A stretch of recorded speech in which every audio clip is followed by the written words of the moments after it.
Hi everyone. So today we're going to start your review of three-phase systems, and by the end of this session I hope you'll be able to explain why three-phase systems are used, explain the terms lead and lag as they relate to sinusoids, and explain the terms phase and line to line as they relate to voltages and currents. Of course, you should have done all of this already in ECNG 1015, so I'm just going to briefly go back through everything so it will be fresh in your mind. So three-phase systems are important because we study them because this is the primary medium for delivery of bulk power. And by bulk power we mean the power that comes from TNTech. So you're not dealing with small amounts of power that you might get from a battery. This is the type of power that would run your home or industries and so on. And the generators in TNTech, and some of you may go to Point Lisas this year for your field trip. All of these generators are three-phase generators. They are not single-phase generators that we connect. They are single units that generate three-phase power. And this is why you'll see all the transmission circuits. If you drive down the highway, you could look through Caroni and you'll see all the big towers, and you'll see three lines going down them. Sometimes you'll see four, but that is because the shield wire is also there, but we're not interested in that because that doesn't carry any current. That is just there to shield the lines from lightning. So let's look again at our single phase circuit. So if we have a single phase circuit, we have our source here, Vs, and then it goes through some line, some transmission line, which has an impedance to the load that we want to deliver power to, and then it returns through a line into the source, and that is how power is delivered. Now, in the power system, this return is actually ground. It is actually the physical ground, the ground you stand on. And power is lost, as we know, once you encounter any resistance. So in both the line and the return, we're going to encounter resistance. The resistance of the ground happens to be a lot higher than the resistance of the line of a conductor. So what we want to try to do is we want to try to eliminate the ground return, and we could do that by using three phases. In fact, we could eliminate the current going to ground by using any number of phases. So what we want to do, and we are going to look at how we could set this up. What we want to do now, this is a very simple system. So we've our three sources connected to a common point, which is ground, and each one is generating a voltage. And remember, these are all sinusoidal voltages that are being generated. And what we want is that when these three add up, the three currents add up here and go into ground, we want that ground current to be zero, so that when it returns this way and we have I squared R in the ground, this will be equal to zero. In practice, of course, it is never really equal to zero, but we want to get it as small as possible. So the way we do this is by offsetting the three voltages, this voltage, and this current, and this voltage. The voltages or the currents, either one, they should all be the same. We do that by offsetting them by 120 degrees. So these are, here we are looking at the phase to ground voltages, right? So we have the red phase, which is a cosine wave, the black phase, which is 120 degrees apart from that, and then the blue is 120 degrees from the black, or 240 degrees from the red. So if we do that, what is going to happen is that at any point in this, if we add the three instantaneous values, they're going to add to zero. So let's just look at some of the values here at points of intersection, which would be easy to look at. So if we take right here at 0, this is 1, and then if we take here, this is minus 0.5. but we have both graphs, the blue and the black, at minus 0.5. So we could sum these to minus 1 plus 1, we get 0. Similarly, here is 0.5, and we have the red and the black, so that adds up to 1, and then we have 1 here, which makes it 0. And again 1 and minus 0.5 by 2, 0.5 by 2 minus 1, 1 minus 0.5 by 2. And you'll see each time it's a different 2 which are there. Here it's red and black, blue and black, red and blue, red and black, blue and black, red and blue, and then blue, red, black, blue, red, black.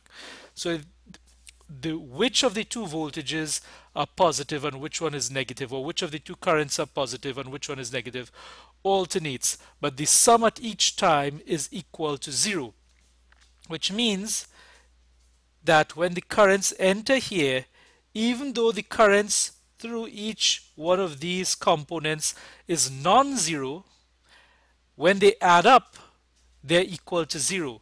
Just like each one of these sine waves is not equal to 0, is not 0, but when we add them up at each point, the total is just going to be 0.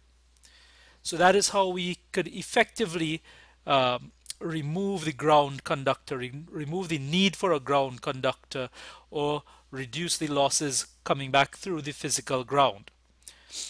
Now on to the concept of lead and lag. These are relative concepts, and I'll explain what that means shortly. So lead and lag just tells us whether one waveform is ahead or behind another one.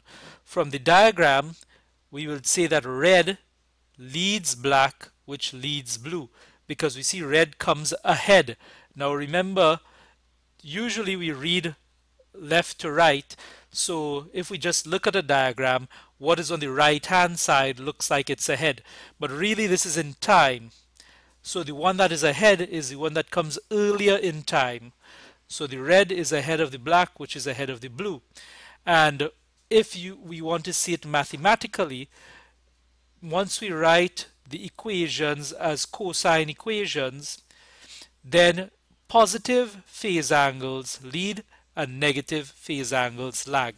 Now to see what I mean by saying this is all relative, if I took my axis here, then I could say blue leads red, which leads black. If I took it here, I could say black leads blue, which leads red. So in each case I would get a different sequence, and this is because the sinusoids repeat. So which one you take as your reference is the one which will be 0, and you could take any one as the reference, it doesn't really matter. The others will lead and lag relative to your reference. So you all should remember phasors, and what we're going to do is look now at the relationships of these three waveforms as phasors. So we usually set the A phase to 0. In this case I just use 120 angle 0. B, remember the direction of rotation is like this. So first, if we look at this point here, first we get A, and then as it rotates we get B, and then as it rotates some more we will get C. So what we have is we have 120 angle 0. For B we have 120 angle minus 120 or angle 240, and here for C we have 120 angle 120 or 120 angle minus 240. 240 and minus 240, 120, same thing. Minus 120 and 240, also the same thing. And if we add these together, we should also get 0. If we add them as phasors, we should also get 0. So you'll see that here we have the positive side here, the negative side here being equal, and we have half the length of this side. So this here should be 60, and we'll get negative 60 and negative 60 for VC and VB, and that will add up to 120 here. So when we have a system like this where the magnitudes are equal and they're spaced 120 degrees apart, we call it a balanced system. And then that is when the ground current will be equal to zero. The sum of the sinusoids will be equal to zero. And the same goes for current. If we take IA plus IB plus IC, it should be equal to zero as well.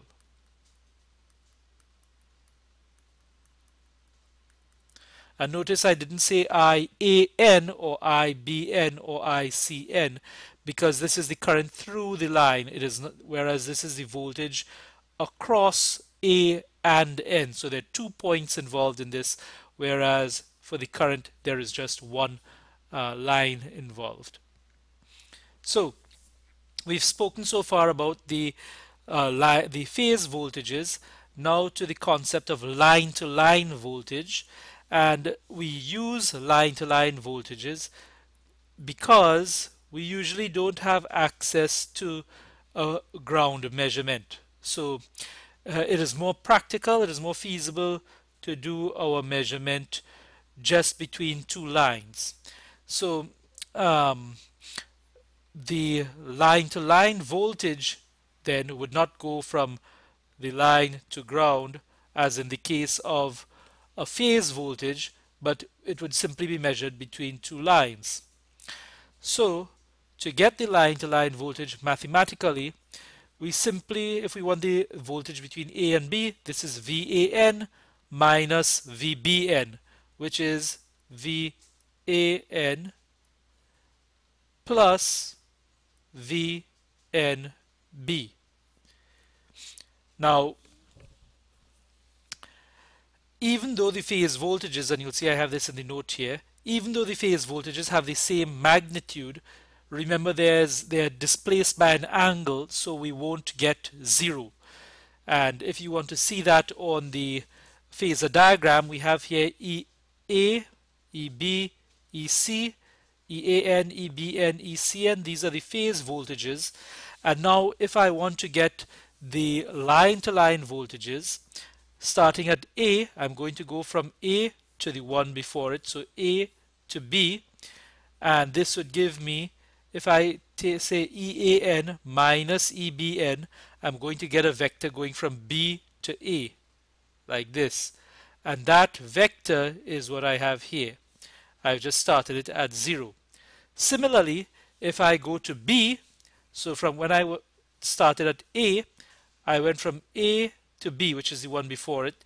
So when I go for B, then I'm going to go VBN minus, EBN minus ECN, and that is going to give me a vector from C to B, which is this vector here. And when I take the voltage at C, ECN minus EAN, this is going to give me a vector from A to C, which is the one I have here. Now these vectors are all displaced by 30 degrees, and they're all longer, and we'll see what the relations for those are in a future class. So I hope by now you should be able to explain why three-phase systems are used in terms of the ground current. In future, when we start doing machines, you'll also see the reason why three-phase systems are used in terms of the torque requirements for the machine. And you should be able to explain the terms lead and lag as they relate to sinusoids, and you should be able to use the terms phase and line to line as they relate to voltages and currents. Next time we look at delta and Y configurations, and we will see what are the mathematical relationships between them.